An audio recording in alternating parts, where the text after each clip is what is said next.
मीराबाई नृत्य करती थी, पर मीराबाई का नृत्य कई लोगों को लगता था नाचने वाली आ गई है। कई लोग इस बात से नाराज भी रहते थे, ये नाचती हैं जहां जाए, जहां पहुंच जाए वहीं नाचती, पर जहां जाए वहीं नाचती नहीं थी मीराबाई।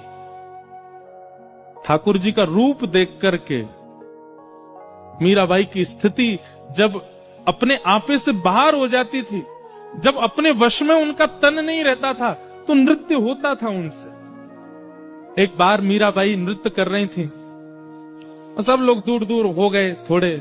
कुछ लोगों को तो प्रेम समझ में आता था मीराबाई का, पर कुछ लोगों को नहीं आता था, दूर दूर हो गए। ये देखो जहां चाहती मैं नाचने लग जाती, ऐसा बोलने लगे लोग।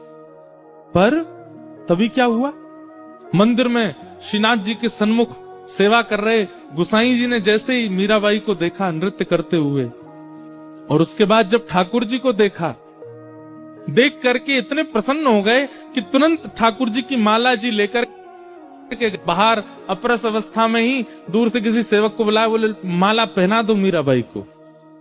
ठाकुर जी की गले की माला उतार के पहना दी मीराबाई को। अब ये दृश्य देख करके वहां खड़े लोग सब सोचने लगे, इतने बड़े बड़े महर्षि आते हैं, इतने बड़े बड़े जापक आते हैं, इतने बड़े बड़े भक्त आते हैं, उनको तो माला पहनाते नहीं।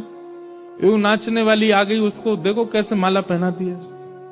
गुसाई जी बोले, बहुत ध्यान से सुनना। गुसाई जी क्या कहते हैं, गुसाई जी कह रहे हैं, तुमको नृत्य दिखाई दे रहा था, पर मैंने उस समय जो अनुभव किया वो मैं बताऊं।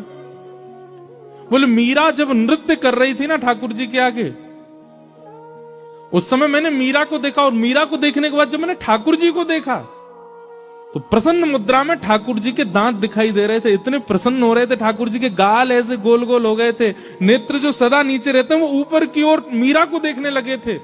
ठाकुर जी की भुजाएं सीधी सी हो गई थी। एक क्षण के लिए ठाकुर जी इतने आनंद में आ गए थे।